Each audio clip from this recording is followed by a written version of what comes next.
Margaret White is a deluded religious fanatic who thinks everything is sinful, especially if it is related to women, their bodies, and sex. In the opening scene, she is on her bloodied bed, screaming in pain and asking God to forgive her sins. She is so unmindful of the real world that she thinks she is dying of cancer, when in reality, she's just in labor. When the pain finally subsides, she looks in between her legs and freezes in shock to see a newborn baby girl. Margaret thinks that the infant is the result of the sin she committed with her former husband. She brings out a pair of scissors, getting ready to murder the baby, but cannot bring herself to do it. The little girl is named Carrie. Over the years, Margaret forces her religious beliefs on Carrie and doesn't give her any freedom at all. She restricts her from making friends, talking to men, and doesn't let her go to school for most of her life. When Carrie turns 16, however, children's rights activists forcefully make Margaret let her daughter go to high school. However, because of her antisocial and introverted nature, Carrie is always made fun of. She never talks to anyone and stares in shock when girls show cleavage or couples kiss. The concept of dating is foreign to her. One day, while the students are playing water volleyball, Carrie accidentally hits the popular girl, Sue, in the head. Sue's friend, Chris, makes fun of Carrie, and everyone laughs at her. After the class, they go to the shower room to change. Carrie gets her first period while showering and starts to panic. She has never been taught about periods, or anything that has to do with female anatomy. The blood running down her legs makes her think she is dying of an illness. She runs around, frantically asking the girls for help. Chris realizes that Carrie doesn't understand what menstruation is, and makes fun of her. Soon, all the other girls join in and throw tampons at her while filming her crying. Sue feels bad for Carrie, but doesn't stop the girls, scared to be declared an outcast like her. They only stop when the gym teacher, Miss Desjardins, arrives there. Carrie starts having a panic attack, screaming and crying even after the girls stop. To calm her down, the teacher slaps her in the face. As the girls walk away, Carrie stares at the light bulb in anger, and it coincidentally shatters. When the principal is informed of the incident, he asks Miss Desjardins to punish the bullies as she wishes. He also tells Carrie to calm down because they have called her mother. However, the thought of her mother finding out she got her period makes her even more nervous. She hyperventilates, and a water cooler in the room shatters mysteriously. Sometime later, Margaret comes to pick up her daughter and sees Chris and her boyfriend Billy making out. She doesn't want such influence around her daughter and prays to God to show the spoiled kids the correct path to life. On the way home, Carrie asks Margaret why she never taught her about menstruation, but Margaret doesn't answer. Before getting out of the car, a neighbor kid calls Carrie a weirdo. She looks at him and makes him fall off of his bike. Similar strange things have been happening to her for the past few months, and she doesn't know why. Inside the house, Margaret is banging her head against the wall, apologizing to God for creating her daughter, who will someday sin as she sinned with her former husband. She even creates fake Bible verses to make Carrie believe that bleeding on a period is a sin, and she has become a sinner. Carrie knows that her mother is lying because Miss Desjardins explained everything about menstruation earlier. She retaliates that it is normal and every girl gets it. This makes Margaret knock her in the head with a Bible. She locks her inside a tiny praying closet, telling her to come out only when she has asked for forgiveness from God. Carrie yells in anger, which makes the door crack. She then lays eyes on a sculpture of Jesus that starts to bleed. Somewhere else, Sue and her boyfriend Tommy are in Tommy's Jeep.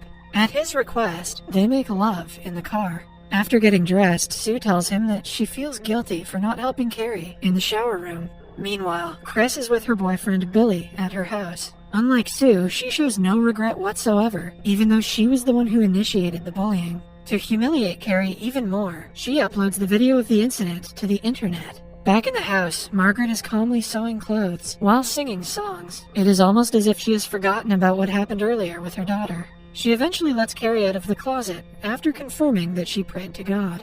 The next day at school, Miss Desjardins gathers Chris, Sue, along with all the other girls who were involved. As a punishment, they will have to do suicide sprints for an hour every day for the rest of the week. Anyone who disobeys will be denied access to the upcoming prom. Chris calls the punishment bullshit and challenges Miss Desjardins to make her stop from coming to prom. An enraged Miss Desjardins suspends her and revokes her prom privileges. Chris protests and tries to rally the other girls to join her, but no one supports her, not even her best friend Sue. In the meantime, the entire school has watched the video of Carrie getting bullied. They make fun of her, and even go as far as to spray graffiti on her locker that says, "Carrie White eats shit." The bullies in these movies are never clever. Humiliated and filled with rage, she goes to the bathroom and concentrates on the mirror, which shatters because of her stare. Carrie finally begins to realize she has the power of psychokinesis, which means she can move objects and people using only her mind. To learn more about her power, she goes to the library and reads several books about psychokinesis. The report on it makes her believe that, like menstruation, having such power is also normal for some people. In the next class, she is called to the front of the classroom to read a poem. When she is done, Sue's boyfriend Tommy mutters an insult under his breath. But when asked to speak louder, he claims that Carrie's poem was awesome. Carrie is shocked and shy that a guy complimented her.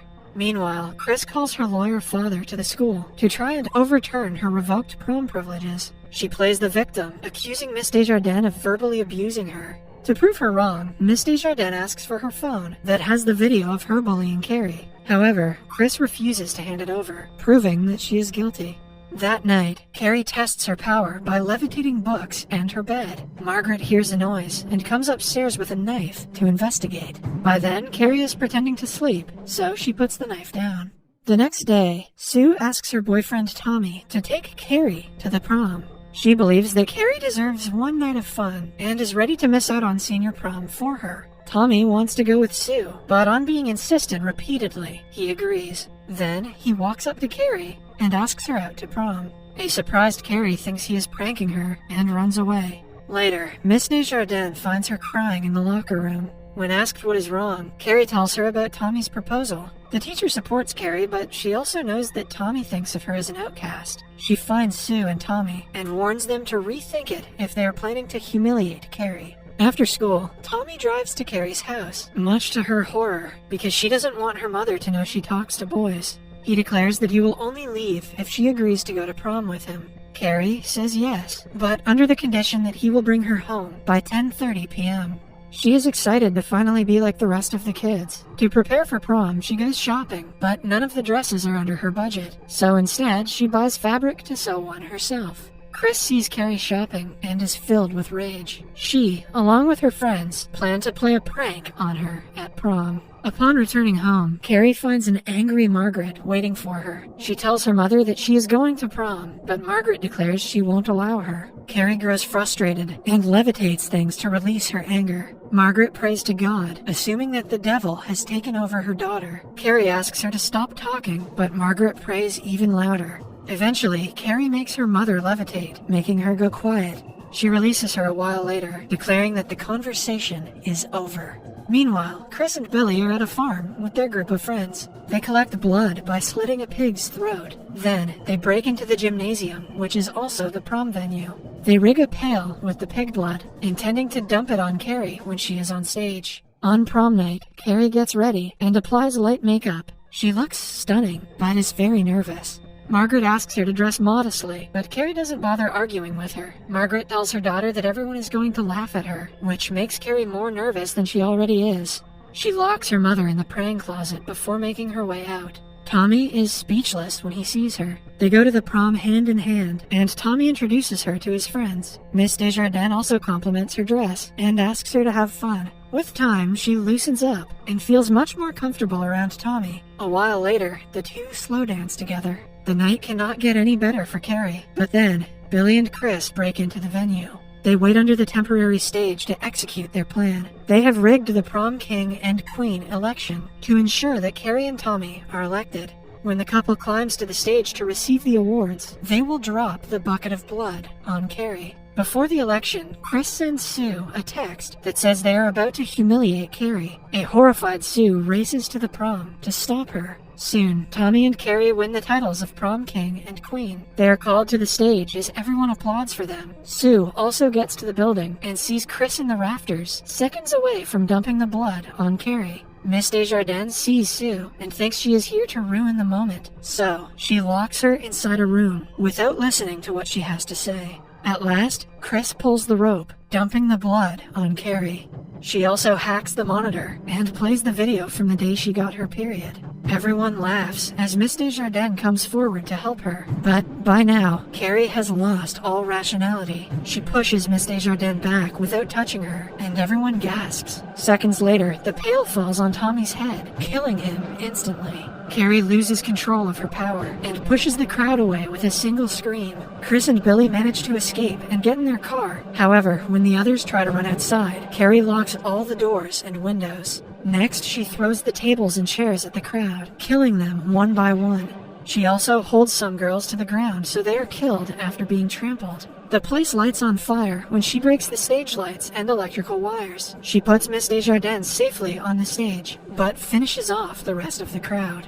She then flies outside, looking for Billy and Chris. They drive away in their car, but are chased by Carrie. Billy tries to run her over, but Carrie stops the car with her power, causing him to hit his head and die instantly. Chris tries to run over her again, but Carrie launches the vehicle into a gas station. She then watches as Chris dies slowly, stuck to the windshield. Following that, she goes home and notices her mother isn't in the praying closet. She bathes to clean off all the blood. Margaret finally appears in front of her, and Carrie hugs her mother, claiming that she was right about everyone making fun of her.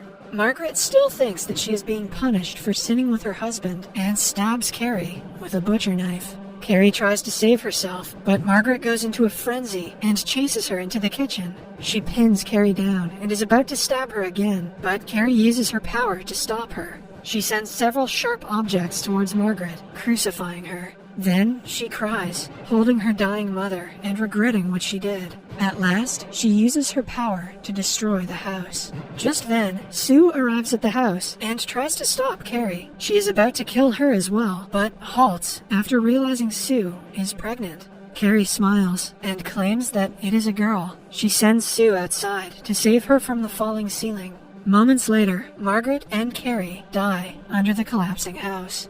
Some months later, Sue is in the hospital bed screaming in pain while giving birth. Suddenly, a bloodied hand emerges from her, and she wakes up, realizing it was just a dream. Her mother comforts her as she hyperventilates, thinking that she is about to give birth to Carrie.